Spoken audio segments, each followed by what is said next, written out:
Hello. Yeah, whatever, sir. Shall we start? Yes, sir. We can. Malund sir, please Yeah, yeah, start okay. the session. Yeah. Right, sir. So once again, very good morning, one and all. Good morning, Rajen sir, once again. Good morning, sir. And I welcome you all in online 1 week international faculty development program on post-pandemic scenario building using AI ML.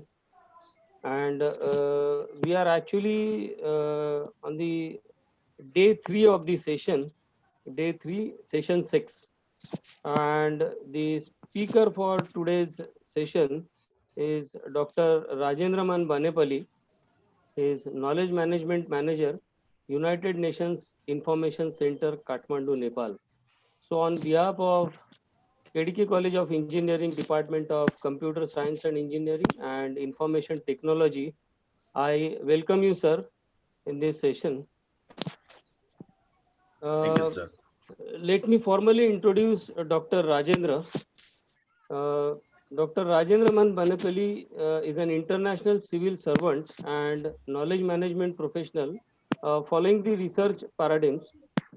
He is actually looking after the knowledge management portfolio of the United Nations Information Center, Department of Global Communication, United Nations since 2008. He has worked in various sector information management in UNDP, software engineering in private companies, and educational institutes. He is a seasonal public speaker and serves in few national and international social and technical communities. He very recently earned his PhD in digital diplomacy, the Internet of International Relations, which was blended composition of MA in conflict studies and Master of Science in IT. His bachelor in computer science was a preliminary academic workout aligning social science. Moreover, he is also writing a book on knowledge management. So once again, I welcome you, sir. Over to you, Rajan, sir. Thank you so much. Thank you, Sanjay sir, for such kind of very gorgeous for opportunity providing the such kind of platform for me to share my knowledge and all these things.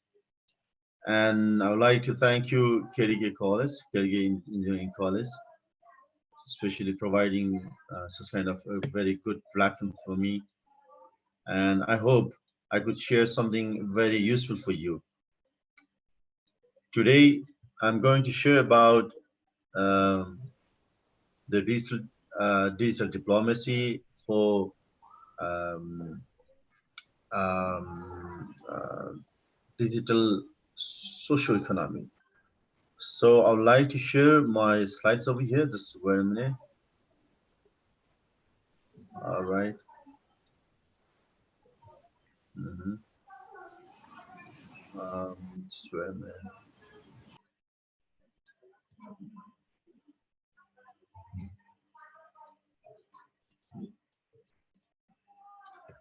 So welcome to my session in digital diplomacy for digital social economy.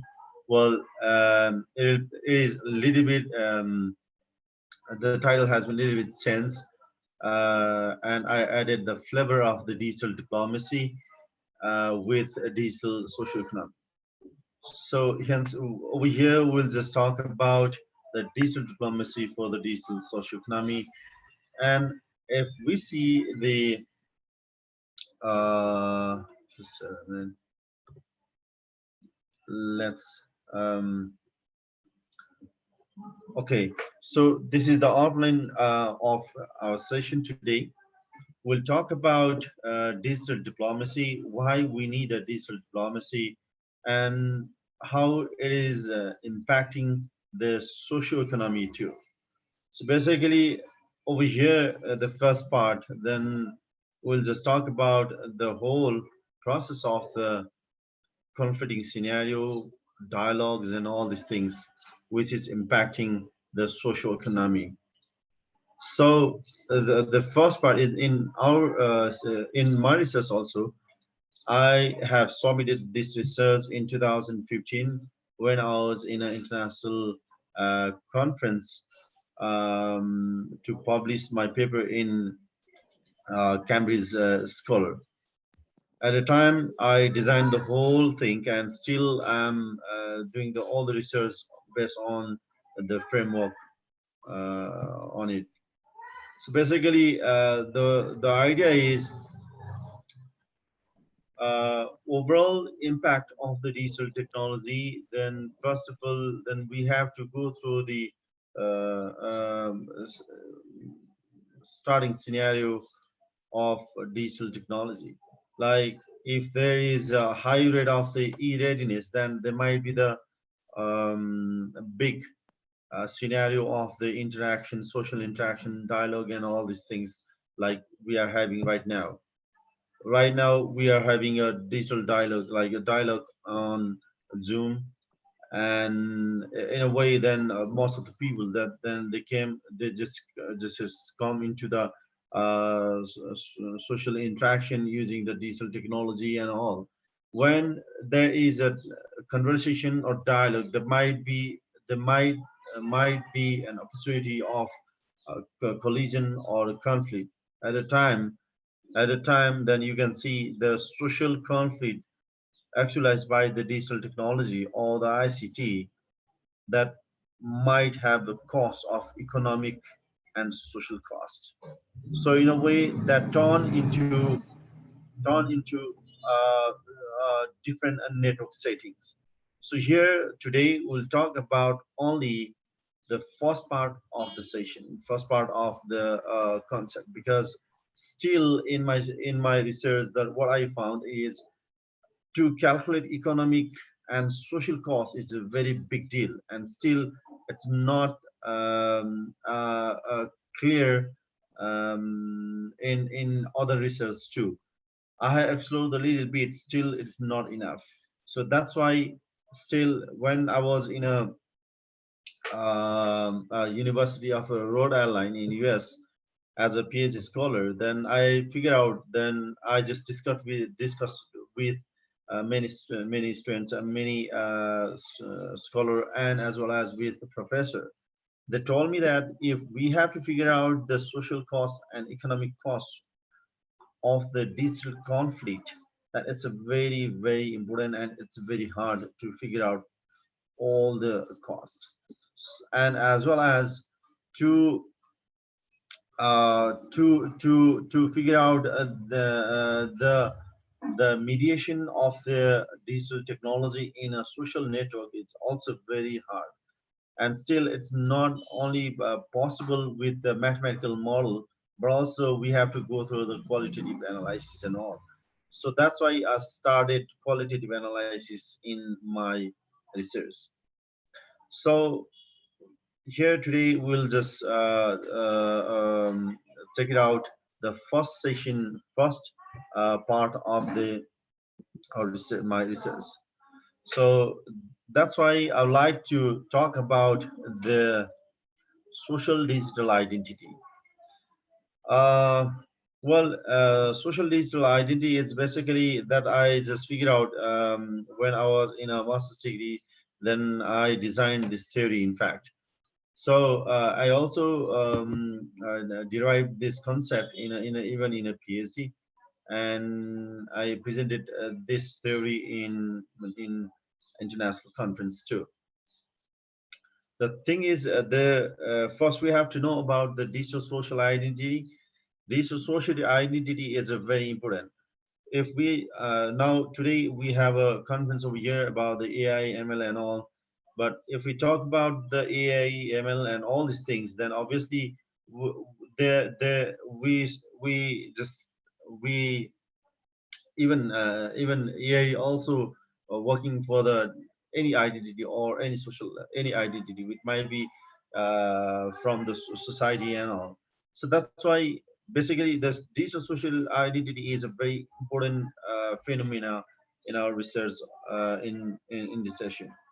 The thing is basically over here, first we have to know about the societal reality over here.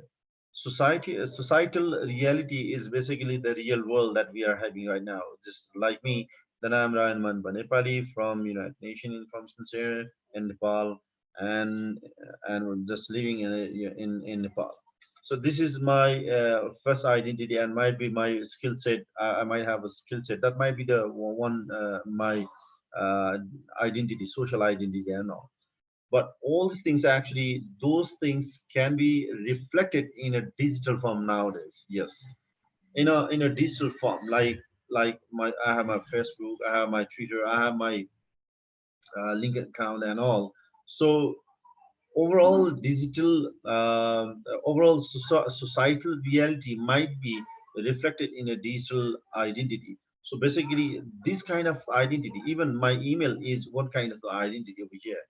So this kind of digital identity is called a digital social identity, and it is basically it is a social construction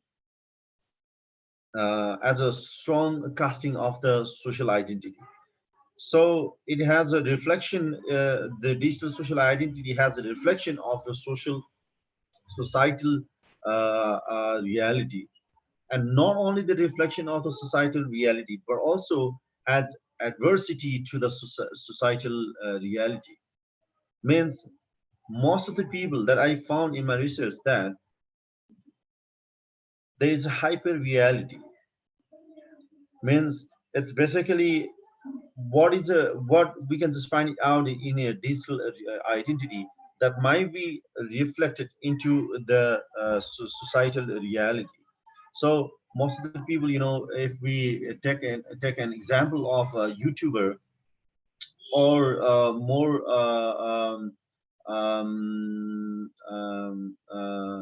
like um, actors and actors, then if we take such kind of example, then they reflect hyper reality in a digital reality, and they want to carry on those things in a societal reality. So that's why it has hyper real, it has a digital social identity, has also reflection into our societal reality. In a way, they are connected, closely connected with societal reality.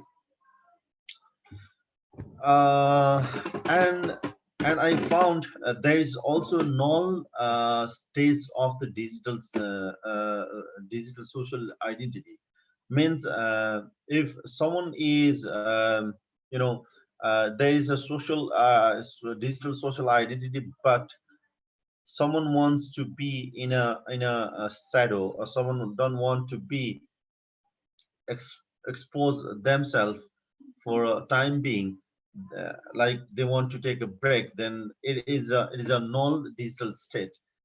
They are present in a digital social identity, but they are taking a break. So it is called the non-digital state, and it has a reflection in my research too. So this is about the digital social identity, and how digital social identity is impacting our relationship, and all these things is a very interesting phenomena and output of my research too. So, so my next slide just explain about how digital social identity is governing whole relationship dynamics over here. In which I figure out the eight codes over here, eight elements, which is uh,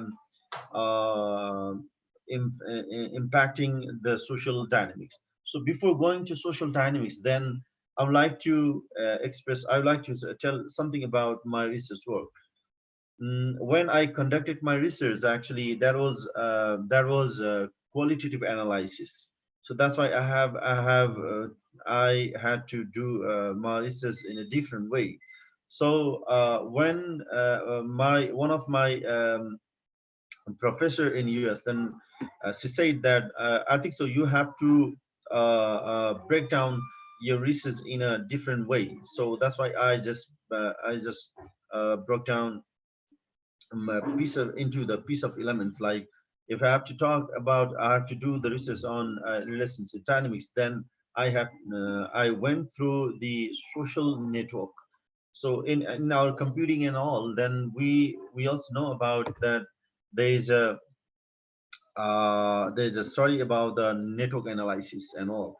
So if we talk about the network analysis and all, then we have to study about the network graph, nodes and all. So in a way, then I just draw all the network graph and all the network studies into the social network, and then I just figure out the how relationship is created and how relationship will be altered and how relationship will be destroyed and all these things. So in a way, then I just figure out the 8 elements over here, and I just went through all these things. The first thing is digital social identity, which is the main thing to study about the relationship dynamics in our social network. So it's basically if we have to say about the digital social identity, then it's a form of digital identity in a any pictures, like even in a social picture, even in a political picture and all. So as I said previously, then it has social digital identity, has a reflection in our real life. Like even someone want to be very popular, then he or she might be in a do the lots of things in a real life, and they want to show in a hyper reality, and like in a digital social identity, like a social media and all. And also they want to copy all the things in our real life. So it's basically a reflection of hyper reality in a real life. So in a way, if they are going in a way following the hyper reality, then their life might be in a tension. So my third element is a tension to study in a social relationship. So the basically most of the people over here in current scenario, they are getting the hypertension or consequences from the diesel technology too. So it's basically adversity of the diesel technology, adversity of the digital social identity in a real life. So that's why the tension is a one kind of the element that I have gone through in my research. And if we talk about the tension, then not only the social, not only from the social side, but also from the different aspect, then tension is a very critical in our relationship dynamics. In my research, then I have not only the study only the uh, uh, n- uh, tension of the person, but also in a community, but also of the state. So let's take one example about the tension or anxiety of the digital technology and all. So let's see. Nowadays, we almost all we have a mobile and smartphone, and nowadays smartphone is our kind of key of a life. Means you don't share even a password of the mobile set. Even you don't share anything else, because all these things all these things are into our mobile site, even our banking accounts and all these things in our mobile site. Not only the documents, but also the all the transaction has been done by the mobile site and all these things. So economic perspective, relationship perspective, and all these things is into the machine right now. So so the thing is basically, if those things has been exposed, then our life might be in a miserable state, and that is the tension. If we have such kind of we have if we have such kind of consequences in our life, then think about the society, think about the whole nation. If our if our government server, if a single server of home affair has been affected or hacked by anonymous user, then what happened to us? Not only the government, not only the single person, whole nation can suffer. So that's why digital social identity is a very important, and it's basically, it's we can say the the whole relationship between the nations is a very important. Like we'll just take an example in later slide. I'll just explain all these things in a detail in a next slide too. So the relationship dynamics in terms of relationship dynamics, then digital approach is a very important. And I found that most of the people, especially in a diplomats and who are in a higher level, they are very conscious to use digital gadgets and digital technology. Most of the people from the higher level, they don't use social media. They have already out of connection from the social media. We cannot find it out such kind of people who are in a diplomats level, who are in a higher level. They are not in a social media, but not only in a social media, but also in a digital media. Some people, then you can just find it out in a digital media. So even they don't have a digital social identity except email. The email is a passive digital social identity. The active digital social identity, like the Facebook and social media, these are the active digital social identity. But some of the people, and they don't have such kind of active digital social identity, which is very important for the social relationship dynamics in a digital context.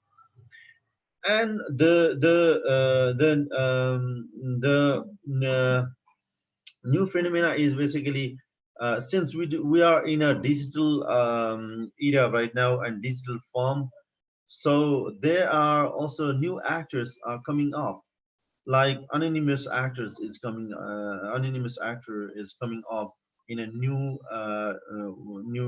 with a new dynamics in a digital relationship or in an international relation and all. So there is also a new digital power. Most of the people, we talk about the if we talk about the power, then most of the people over here, we talk about the money power, education power, military power and all. But right now we can say digital technology is a power, is a power right now. It's coming off differently. So if we go through the uh, philosophically for the power context, then we can say there's a hard power and there's a smart power. Like Nee is one of the author who have explained about the power, and he has said that there are two powers. That's a hard power and a soft power, and there is a one emerging power. It's coming up. That's a smart power. And indirectly he had said about the smart power as a digital power. So we can say the smart power is coming up in a upcoming generation. I'll give the one example. What is a smart power? Think about, nowadays, think about the organization structure in a security forces. If we see in a military, police and in other governmental organization or other organization, then we can just figure out that they have also recruited uh, uh, computer engineers, hackers, and they have established the cyber bureau and all, because they have to address the dispute of the digital power. So in a way, digital technology is changing the is also affecting for the structural change in society, in our organization and all. So basically, nowadays the war between the country, war between the society, and war between the people is happening now from digital platform, and they are also making their national security and security plans and all these things, considering the power of the digital technology, and they are considering as one of the smart power as a digital technology. So digital technology is becoming a power. So in a way, over here, then most of the interesting thing is anonymous user, digital anonymous. It's basically, it's like a hacker and all these things. And the interesting thing is basically, most of the time we just think about any user can be a hacker. Not only the hacker, but also the terrorist is my terrorist, and terrorism is consequences of the digital power and all. So in a way, then it's a very interesting thing over here. Then we'll just talk in the next slide. So over here, if we talk about the relationship dynamics, and actor mapping over here, relationship is affected by the digital social identity hugely, and also digital social identity is intermediate by the social identity and other digital platforms. And the relationship dynamics over here, if you go through the figures over here, then you can just figure out relationship dynamics can affect or relationship dynamics can create a threats, privacy issue, and lots of social and political issue over here. So in a way, social identity, digital social identity is associated with public, but not with the anonymous over here. You can just check it out. And but also with diplomat networks, state and all. So over here, the interesting thing is anonymous is over here, which is not connected with the digital social identity, because anonymous doesn't have any state or any identity or any border or any area of its identity. So in a way, so it's a very interesting thing about the anonymous. I will just talk about again. And the thing is basically the next issue. um we can just relate this relationship dynamics in a different pictures that I have presented, that this figure in Noida, in one of the international conference over there in 2016, I think. Yeah. So over here, if we go through the linear cybernetic loops, then sorry.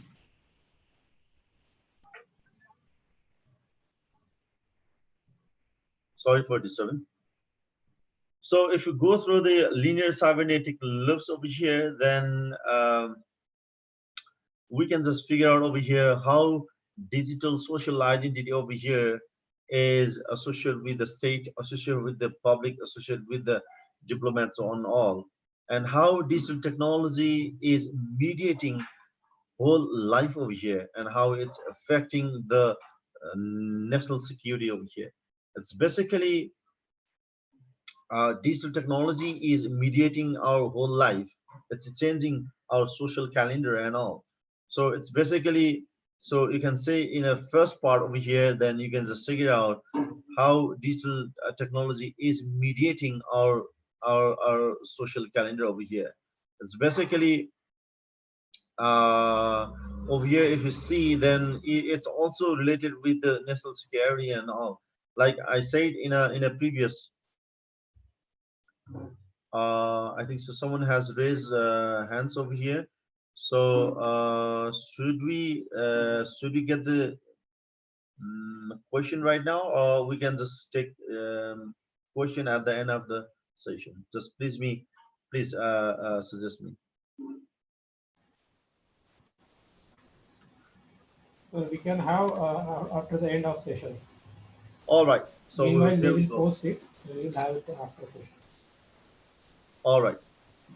So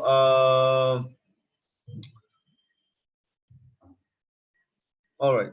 So over here, how over here in the first part, in a white part, then you can just figure out over here how digital social identity is affecting our social calendar, even in a diplomacy, even in a public, or even in a state level, and it's mediating our life. And also, it's affecting the national security over here. Then, if we take it out the, if we talk about the national security, then uh, even all the nowadays developed country has already gone into a digital identity or digital platform and all. But in terms of developing country, gradually it's moving on in a digital platform and all these things. And also citizens are moving into the digital platform, and they are creating their own digital social identity. But in terms of developed country, they are in a most vulnerable case, because they are in a they are in a digital platform, and if their digital social identity will be hacked, then even their national security might be in a question. So this is not my theory. This is basically research output of my thesis too. So it's basically uh, so if we go through this second state over here, okay. So this is another part of this figure. So how digital social identity is in a threat. So if we take an example of USA in 2012, financial institution has been hacked in 2012, and they hacked us for the 17 minutes. And the interesting part is that anonymous user, they uh, left 11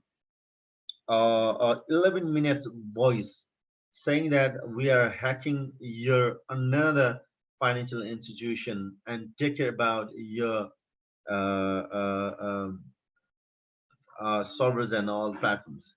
So in a way, Anonymous has hacked in a way, and they left the voice too. So that's kind of the hacking is going on. And another massive data breaching is in US. That's about the US government personal data. And another hacking is basically the government, the server of the US has been hacked by the another authority. In fact, it's according to the news that I just find it out on the net. And the basically the I want to just explain about the anonymous over here is basically anonymous can be anyone. It can be person, it can be sponsor, or it can be anyone else. So it's basically, it's a really interesting thing about the anonymous uh, identity over here, and it can mediate the not only this national security but also the international security too. And obviously terrorism is the emerging issue in development developing countries, and they are equipped by the digital social identity and digital technology and all these things as an anonymous rather than any social with any social identity. So it's basically what we can say is basically, digital technology is basically external factor of overall disruptive cybernetic loops over here. And the most interesting thing over here is basically, this is the interesting thing over here that I just find it out in my research over here. The thing is basically, the government or authority uh, can have a control mechanism of the digital mediation. Means if they don't want to have an effect of the digital technology in their society or in their nation, then they can take any decision or kind of they can create then rule to stop the mediation of the digital technology. So there are lots of examples, like in I think so in national and international area. Then if we go through the some incident like in Gujarat, or if we is see in a any one incident in Britain, then we can just think about the digital mediation side of, like um, even currently we can just take one example now. We do right now Nepal has banned some private media channel of the India right now. So it's basically the decision made by the Nepal is basically one kind of the uh, digital mediation shadowing of the private channel of the private channel private media channel of the India, but also, but they have allowed the Doordarshan. It's basically they are filtering or they are censoring all the materials or content of the internet, which is impacting the society in Nepal. So it's basically they can just create the any rules and regulation which can affect to the society negatively, and they can just mediate that kind of effect in a way. So it's basically that I presented in a 2015-16 in a Noida, and it's happening right now, and it's a really interesting thing for me to study all these things. So even I have one example, then I would like to go to the another slide over here. This is the one example over here that I want to state over here, that I came to know from my own perspective, from my own experience while I was in India in 2015. In 2015 for my coursework in a university. I was in a Rajasthan at the time. I didn't have I didn't have a SIM card due to some national security issue, I think so. Since I'm not from the India, and I didn't have a passport or even other card, anything else for the SIM, that I couldn't get this even a single SIM over there, because at the time actually that was a January month of January, and at the time I think so Independent Day is going on soon. So at the time I could not find it out even a single SIM, and the seller, the shopkeeper, refused me to give the SIM card, just because of the new rules and regulation by the authority. So in a way, I have been blocked to get the service of the digital technology, and I could not get the even that connection. Even I could not get the even the internet connection to talk with my family and all. So at a time, it's basically, there is a one model, there is a one theory. It's about the TAM technology. Uh, it's basically technology accessible model is, and in which over here to actualize the use of the technology, national and international act can play an intermediate role over here. They can block, they can filter, and they can do anything over here. It's basically I derived this concept from the TAM, TM Technology Assessment Model from by the Fried David, which was published in 1986. And actually, I just add the national and international act mediation over here. So in a way that I just find it out, figure out the things is basically, even though the overall motivation factor of the technology might be there, even national and international act can mediate over here to actualize use of the technology over here. So in a way, if there is a mediation of the national and international act, there might be effects in a social and economic perspective.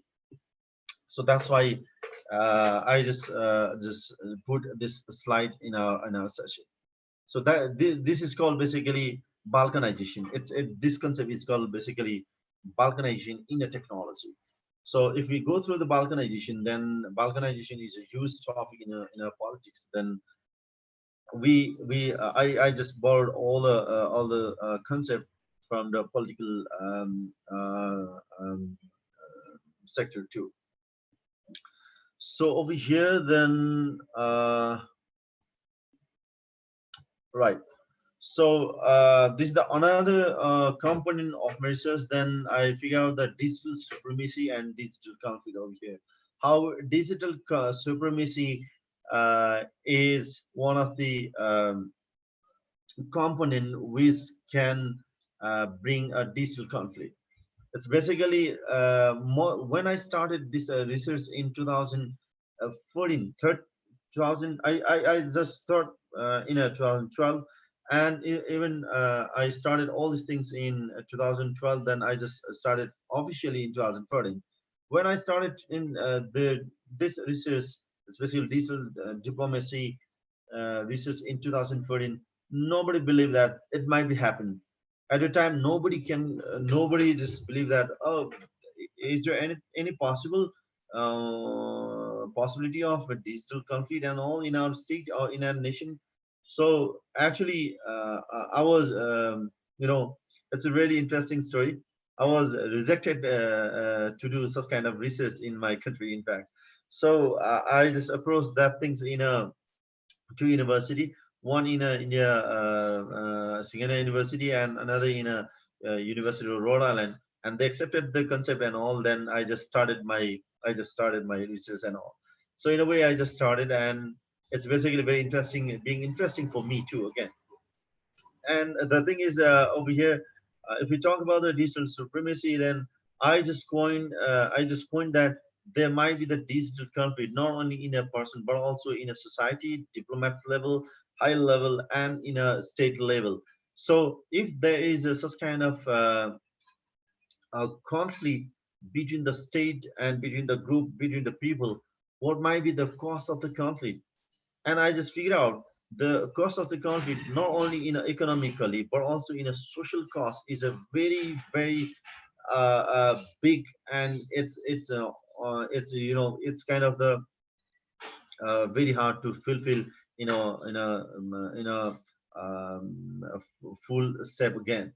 So most of the thing in my research, that I have gone to the social cost. What is the social cost of the digital conflict rather than only the economic cost? And if you go to the social cost, then it has a enormous and a very big social cost involved in a digital conflict. So that's why we have to prevent that kind of conflict. That's why I just go through the preventive measures, preventive diplomacy, how we can conflict, how we can just prevent those kind of conflict in a society. Then obviously we have to prevent those kind of future digital conflict. And there are lots of mm, um, preventive measures that I would like to share. One preventive measure is basically digital social identity. because just because of the digital social identity, we can stop or we can prevent digital conflict. and and the basically digital social identity, because I just explained about the digital social identity, because it's the kind of the preventive measures. We have to use minimum dialogue in a digital social identity. Like, even if we talk more about more and more in a social media or in a platform, digital platform, then that might leads to the conflict scenario. That's why the dialogue between the actor in a digital social network should be minimum, and it should be, it should be mid part of the solution. Like, we cannot say only this is the right or this is the wrong thing. So we can say we can have to address the both parties, or both or both people, or both contact, so that we can just take a middle path. So in a way, then we should be very neutral if we have to speak you know you know you know in a social media and all these things. That's why digital social identity is a very important thing in our social digital social identity. And also the preventive measures, in terms of preventive measures, then the thing is, most of the countries, or most of the government in a, they have changed structurally in their intergovernment organization to address such kind of conflict in a future. So it's basically, there's another way is basically mediation, and the mediation is still very far. And the mediation is a very a tough role over here. And my research, actually, I have figured out the mediation mechanism, how we can mediate digital conflict to resolve in the future. So so in a way, if we go through the digital supremacy and the digital conflict figure over here, it's basically digital conflict is uh, fueled by the digital supremacy. And also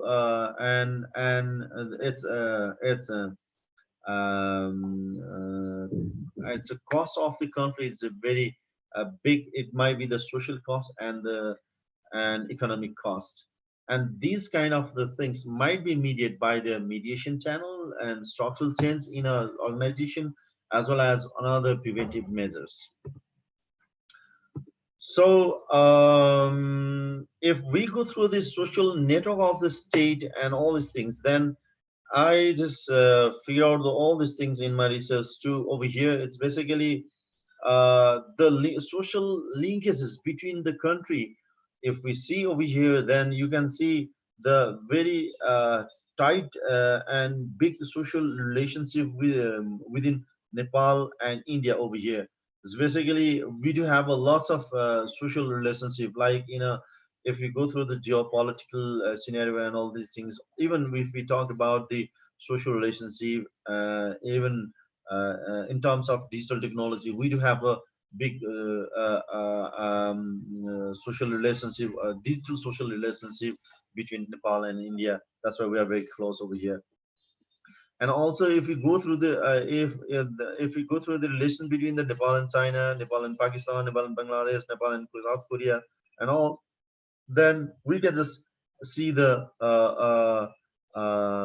digital social relationship over here. It's basically if we go through the Egypt over here, then it has a few digital social identity over here between Egypt and Nepal.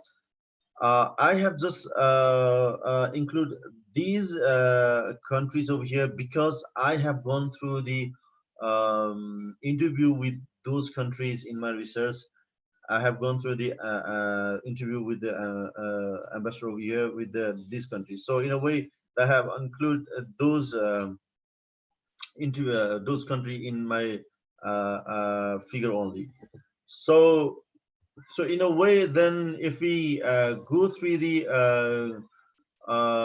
conflict resolution model over here, the basically the thing is the I would like to express the one model over here. It's basically 3D multi-track digital diplomacy over here. I have just figured out in a next slide. So this is the overall things that we just discussed in our previous slides. And the next slide is about the 3D multi-track digital diplomacy over here. So it's about the final model that I figured out in my thesis and my research too. So how we can uh, resolve the such kind of digital conflict in upcoming days over here. So basically, the thing is basically at the time of the digital diplomacy over here, uh, not only the technical person, not only the uh, regular diplomats is they not only they are enough, but they have to work together. Diplomats has to work with the digital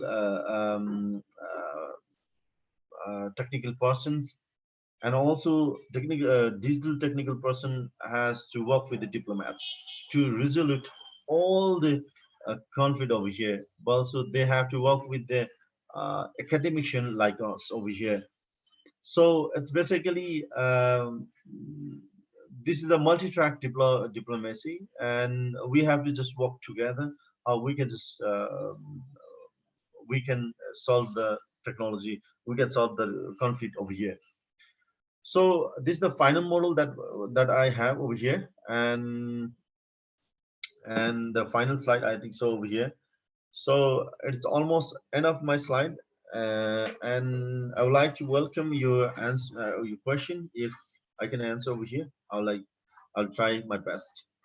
And thank you all listening me. And I would like to uh, thank you, KDK Engineering College, to give me a platform to share my research work and experience. Thank you all. Thank you. Thank you, sir. Thank you so much.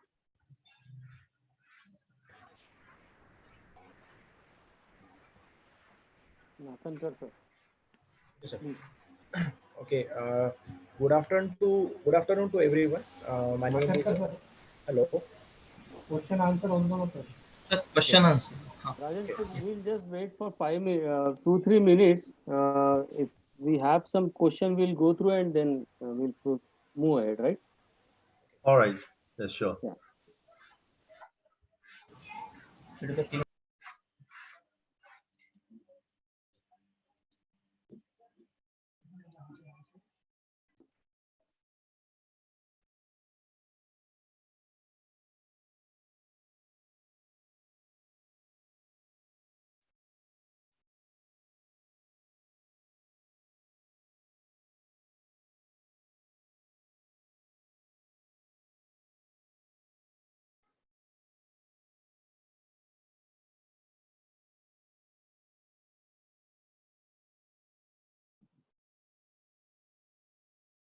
Rajan, sir, please unmute yourself, please. Yeah. Okay. Sure, sure, sir.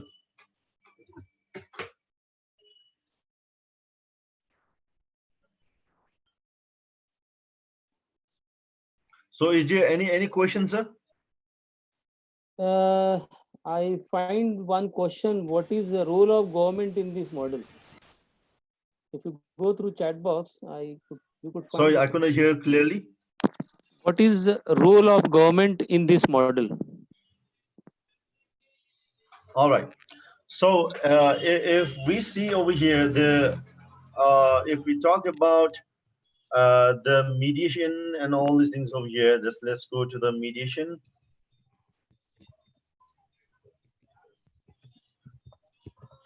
All right. So basically, we all talk about the government involvement over here. It's all about the government model. Government is a primary actor over here. So basically, we are not talking about only the uh, um, um, databasing of the personal level, but also in a national level. If we do have a databasing in a personal level, then obviously that might lead uh, the the whole that might lead the national security and all these things. So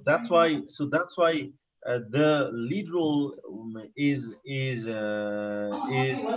should be lead role should be from the government side, and government is to is basically, over here, in if you go to the multi track diplomacy over here.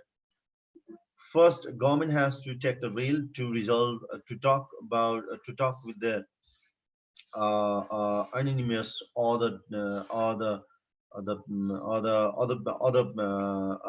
people or the nation to solve the result. So basically, government is in a lead role, and also not only the government, but also government should be pushed by the and support by the uh, technical person, diplomats, and all to resolve the conflict over here, because the cost of the conflict is not limited in economic, but also the social values and all these things. So that's why, at the time, to understand the big picture of the digital conflict, digital technologists and also the social technologists, they have to work together in a committee of the government. And in terms of preventive measures, government has to formulate the rules and regulation and all these things, and in a state level. When I was talking about the digital diplomacy and conflict resolution and all these things in a foreign affair, in my research, then they also suggest that how they have to take preventive measures in a foreign affair to prevent digital conflict in the future. So in a way, government has to take lead or government has to initiate such kind of preventive measures in their own entirety and all. So the government is in a main focal point over here. They have to take a lead to prevent the digital conflict, as well as to resolve the digital conflict in a future in a various dynamics. So it's a very important role the nation has and the country has. Thank you. So is there any question? Another question? Sir, I have a question. I posted it in group chat. Uh-huh. Please go ahead. Yes, sir. Sir, in the context of your research and your talk, so can we think of studying computational cognitive sciences? Will that be in a purpose perspective as far as this research, I mean, digital diplomacy, digital identity is concerned? Can we think of these also, computational cognitive sciences? Obviously, it is possible. And cognitive science and all these things is basically, if you talk about the AI and machine learning and all these things, and also like image processing, lots of things are there. Then we can just talk in these things also. Like even when I'll just give the one solid example of here how digital technology or digital diplomacy in terms of conflicting issue might be used in a thing. It's Okay. not a big issue, but also the very interesting piece that I want to share with you. When I was in a at the time, yes, I was in a I think so that was in a Hong Kong that I was in a Hong Kong, and at the time I had a cup of coffee with me at the track, at the railway track. It's basically platform, not in a track, a railway platform. And I could not see the the notice over there that I could not bring that cup of coffee at the platform, and actually at the time then the authority captured me and recognized me over here, and this they announced in a public, I could in a way that they just they don't name my they don't call my name, but they announce for the public that nobody can bring cup of coffee or anything else at the platform in a way. So it's basically, they capture my movement, they capture my everything, and they figure out that I'm just I was just carrying the cup of coffee at the platform, and they announce such kind of thing. And it's basically preventive measures that they are adopting. Otherwise there might be some conflict. I was supposing to violate the rules and regulation of the government over there. So that's why they announced in a way that I was violating the rules. Then they announced in a public. So, and immediately, and I just dumped that cup of coffee into the dustbin. So that has been resolved. And another one is that I would like to give another example, like um, nowadays, uh, like a drone, micro drone or small drone is those kind of the drone has been using in a warfare also, or in a military exercise, and they are using AI, machine learning and all. They are using the face recognition and all these things. They are using the data from the cloud and all. So in a way, then such kind of thing might be used in the future, not in a current scenario, but also in a future. Then there are lots of things has been using in a warfare too, in a military exercise too. So if you go through the data and evidence-based research, then we can just find it out. Such kind of thing has been used massively in a exercise. So in future, then obviously we have to know about such kind of technology to resolve or to make a proper preventive measures as a rules and regulation. So that's why technologists like you and me, and educationalists like you and me, basically we have to involve in such kind of thing to prevent the future conflict, and as well as we should take an action for the for resoluting the conflicts and all. So I think I get the answer. So Yes, thank sir. you. Yes, Thank sir. you for your Thank you, question. sir. Thanks a lot. Yeah. Thank you. Thank you.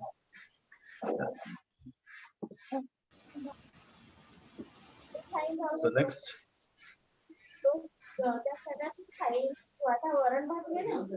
वरणाला थोडासा तडका दिला.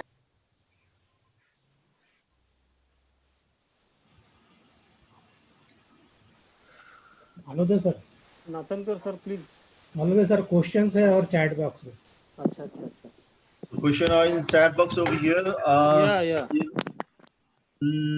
So anyone, yeah, I'm just also looking into chat box, but I love to hear from your side. Yeah, yeah. Please go ahead. Anyone else? Okay. Sir, have you used same in your model? Sorry, sir. Have you used SEM in your model? Okay. You mean to stamp ST? Yeah, it's a question from Gadekar. So can you just repeat, or can you just send me that in a chat box, please, so that I can just Sure, answer you very well? Sure. Yeah. So over here, then the next question, I think so. How can regional model help in today's economic status? Well, there's one question. Then it might be very interesting for all. Then, how conflict resolution model help in today's economic scenario? So well, over here, then Yeah, really interesting question over here. How conflict resolution model help in a today's economic scenario? If we talk about the economy over here, right now, that's why I just want to explain about the digital economy over here. We should not say only the economy, but also so we can see the digital economy, how economy is reshaping into the digital economy. Most of the thing over here, digital activities is happening through the digital technology. So that's why over here it's basically we can see the digital economy, how the economy is shaping in a new form like a digital economy. So like we can say in a way like simple example that I would like to just state over here. If we take a positively over here, then simply nowadays TikTok is one of the very famous app over here, not only in Nepal but also in India, China, and all. So in America and all. But the TikTok is going to be banned. Actually, it has been banned in India, but also going to be banned in other countries. And we can take another example that Gmail. Like Gmail is not operatable in a in China, and it has been banned in China. So why it's basically balkanization is going on in a countries over here. It's not only for the security reason, but also in terms of economic reason and all. So if we have a product of another country in our nation and it's very famous, then obviously the GDP and all the economic activities is depend on the app developed by another country, and the overall money will go out rather than incoming. So in a way, then there is also the digital economy things is happening over here, and that's why balkanization is going on.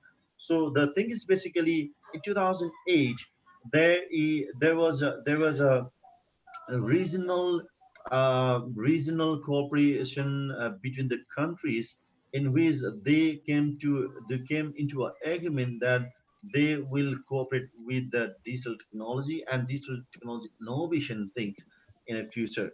So in a way, then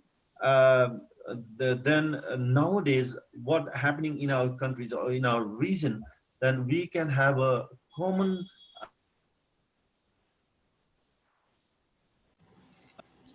kind of model or organization to resolve such kind of or agreements to resolve such kind of um, uh,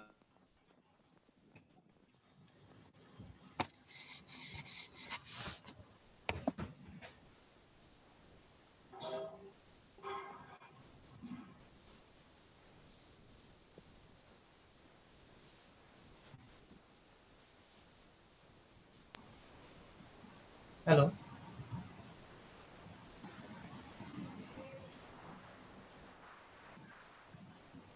Might be due to some of the network issue. Rajendra sir disconnected, probably. Yeah, he's disconnected, probably.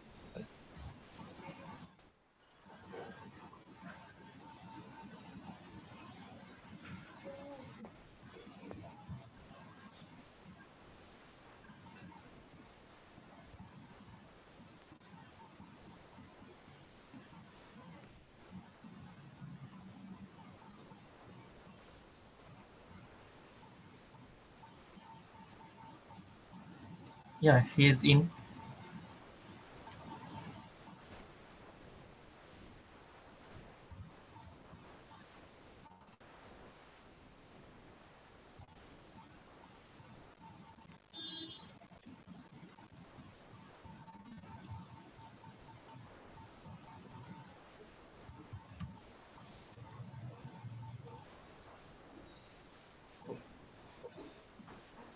Yeah, Banepali sir, please unmute yourself.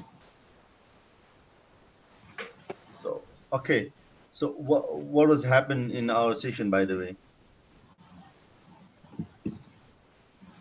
I think there might be some network issue. They might have All happened right. because of network issue, right? Okay. So should I carry on again? Yes, sir. Yes, sir. Please. Yeah, yeah, please, Okay. sir. Well, I was answering the country resolution in a current scenario or current economy over here. So basically, the thing is, we might have the common agreement or common comprehensive understanding between in our region to resolve such kind of conflicting issue in a technology, and it's totally depend upon the authority or governments in our region. So that's why the role of the government is very huge, as I said previously, and we have to respect all the cooperation between the countries and between the government. So in a way, then we can just apply such kind of my model to resolve the conflict in a current such kind of digital economy too. So that might be my answer, and I think I have to take another question, but I could not figure out the question over here just because of flushing the session over here. And please kindly request again to just text me so that I can just figure out the questions over here. If you have any questions, otherwise you can just speak out.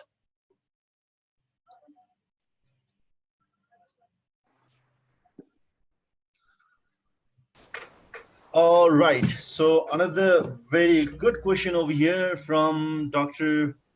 Lakshmi Devi, I think so. That's a very good question. The question is, can you detail about a conflict resolution model application and implementation? Well, I think so. And briefly, then I can just explain about right now, because the model is basically itself it's a very in a detail in my thesis, but right now it not won't be possible over here within a few minutes over here. And the major thing is basically in model is basically it's like a, 3D model. The 3D model is basically there are in a multi-track diplomacy there are four component: state of art, digital diplomacy, cost of conflict, and digital conflict over there. And basically I would like to just say that all these things is basically is not enough right now, because the cooperation and ethics is very important in a diplomacy. Basically, I have already told about you about the conflict resolution model, that cooperation, regional cooperation is a very important thing between the countries. So that's why we have to we have to come into the agreement for the common consent and common agreement to resolve or to prevent such kind of digital conflict in the future. So the thing is basically ethics is a pillar of the preventive measures, and we have to emphasize how we can have an integration, integrate like uh, integrity in our action or in our cooperation to prevent the digital conflict in the future. So basically, the cooperation and ethics are the major pillar that I want to state over here. And again, we can talk about the art of state of art and digital diplomacy, digital conflict, and cost of conflict in detail again. So if you need, then I can just forward this slide to all of you then. Yeah. So let's take another question. I think so. There's another question is coming up. Well, another question from the same person, I think so. Yeah, how this can be implemented to centralize a sector like electrical sector. Well, it's very interesting, like electrical sector then all. Then obviously electrical is kind of the obviously it's related with the technology and all. And if we talk about the electricity and all, then I'd like to go for we have to look in a different aspect, different perspective. Since I'm a student of the international relation too, then I would like to say then we have to have a different lens, like yeah, or like natural resource management and all, because electricity and natural resource management is a very related topic, like water management, water 3D and all these things is very related with these things. So we have to relate different dynamics, and we should have a different lens to relate electrical sector and conflict resolution model and all these things. So that might be the very different sector and different research area to explore, uh, differently, I think so. Right now I won't be able ex- to explain all these things in our session right now, I think so. And thank you, ma'am, thank you. And I think so another session, or personally we can just talk all these things, since I'm also working with since I'm also a student of the international relation, then obviously then we can just talk and figure out a different version of this research.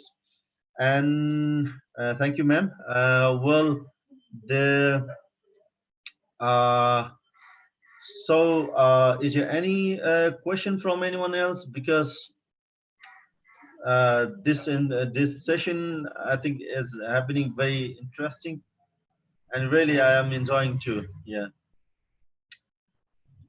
So anyone else, if you have any question, then you can just talk here, not only in the writing, but also you can just speak directly, I think so. Sir, if you allow me, so I can allow the other participant to unmute themselves. Yeah, please, please. Yeah. Yeah, all the participants, those who have want to ask questions, queries, can directly unmute themselves and ask.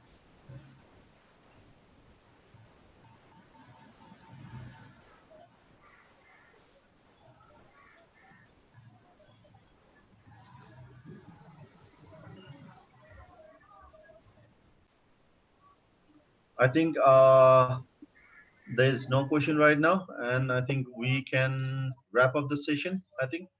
Sir? Right, sir. Yeah. Over to you, Abhishek, sir. Hello, shall I start, sir? Yeah. Okay. Good afternoon to everyone. My name is Abhishek Nachankar, faculty from the Department of Computer Science and Engineering, KD College of Engineering, Nagpur. I would like to take this opportunity to thank, on behalf of the Department of Computer Science and Engineering and Information Technology, KD College of Engineering, Nagpur, to our today's expert, Dr. Rajendra Banepali, sir, Knowledge Management Manager, United Nations Information Center, Kathmandu, Nepal. Sir has taken this very much novel topic to discuss with us, that is digital socio-economy in developing countries. And during his session, he has gracefully discussed about the relationship and actor mapping. Apart from that, he also discussed the pros and cons of the digital platforms in the developing countries. So as again, he discussed the digital supremacy and the digital concepts, and the impact of these social economy in the on the developed countries and as well as on the developing countries as well. So with this again, he has given us an idea to all the participants, to all of us, that there is also an area where is there is a wide opportunities, a wide spectrum to carry out their research areas in this particular domain. So thank you, sir. Thank you for joining us and giving us this expert talk on this particular topic and exploiting this particular topic in this much graceful fashion. We're looking forward to join us and looking forward to hear us in the future as well. Thank you, sir. Thank you very much. Thank you, sir. Thank you very much. Welcome. Thank you, Rajan, sir, for sparing your valuable time for today's session. Thank you so much. Thank you. Thank you, sir. Thank you, everyone. Thank you. See you again. Goodbye. Goodbye. Thank you, sir. Thanks a lot.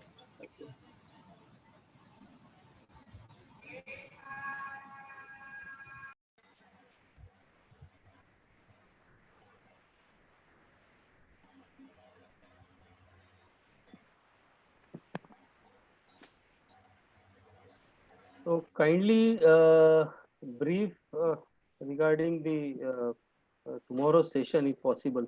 Yeah. Yes, sir. Uh, Actually, there is a slight change in tomorrow's session. We will start the session. First session will start at 2:15 p.m. For this meeting, we will allow to join the meeting by 2 o'clock. 2 o'clock. Just tell them 2 o'clock. Yeah, yes, sir. It is by 2 o'clock. You require to join the meeting. Session will start at 2:15, and the next session, second session is at 4:15. You require to join it as at 4:05 p.m.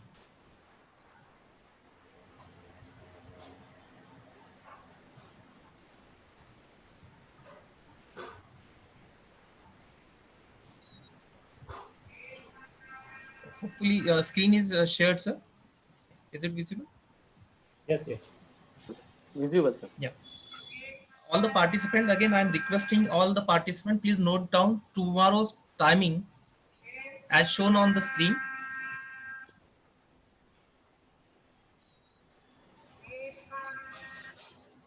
This change of timing will also be on Telegram, so participants can note this one.